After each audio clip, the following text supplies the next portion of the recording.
નમસ્તે મિત્રો, હું doctor Dharmesh Nama, consultant nephrologist and transplant physician, sunshine global hospital, Surat. આજે વર્લ્ડ કિડની ડે છે. વર્લ્ડ કિડની ડે માર્ચના સેકન્ડ વીકમાં ગુરુવારે ઉજવવામાં આવે છે.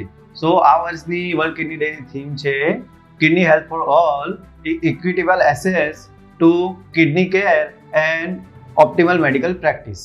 પહેલાં કેવું હતું કે કિડનીના દર્દીઓ સારવાર વગર એમનું જીવન ટૂંકાઈ જતું હતું. તેમને ડાયાલિસિસની સુવિધાઓ મળવી મુશ્કેલ હતી, કારણ કે ડાયાલિસિસની સુવિધાઓ ગિણાચાર્ય ગવર્મેન્ટ હોસ્પિટલમાં જ હતી અને પ્રાઇવેટ હોસ્પિટલમાં એમનું પોસ્ટિંગ ઘણું વધારે હતું. બટ ગવર્મેન્ટની આયુષ્માન યોજનાને કારણે હવે ડાયાલિસિસ થેરાપી બધા વર્ગો પાસે પહોંચી ગઈ છે, જેથી કિડનીના દર્દીઓ હવે ટ્રીટમેન્ટ સરળતાથી પ્રાપ્ત કરે છે. સનશાઇન ગ્લોબલ હોસ્પિટલમાં પણ આયુષ્માન યોજના હેઠળ ડાયાલિસિસ અને કિડનીને લગતા લોકોની સારવાર નિઃશુલ્ક પ્રાપ્ત થાય છે.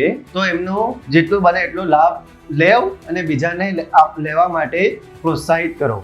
જો તમે કિડનીના રોગોથી પીડાઓ છો તો તમે મારો સનશાઇન ગ્લોબલ હોસ્પિટલમાં દરરોજ 4 થી 8 સંપર્ક કરી શકો છો ને ઇમરજન્સી માટે 24 કલાકમાં ગમે ત્યારે બી સંપર્ક કરી શકો છો. અમારી સુવિધાઓ 24/7 સનશાઇન ગ્લોબલ હોસ્પિટલમાં અવેલેબલ છે. નમસ્તે.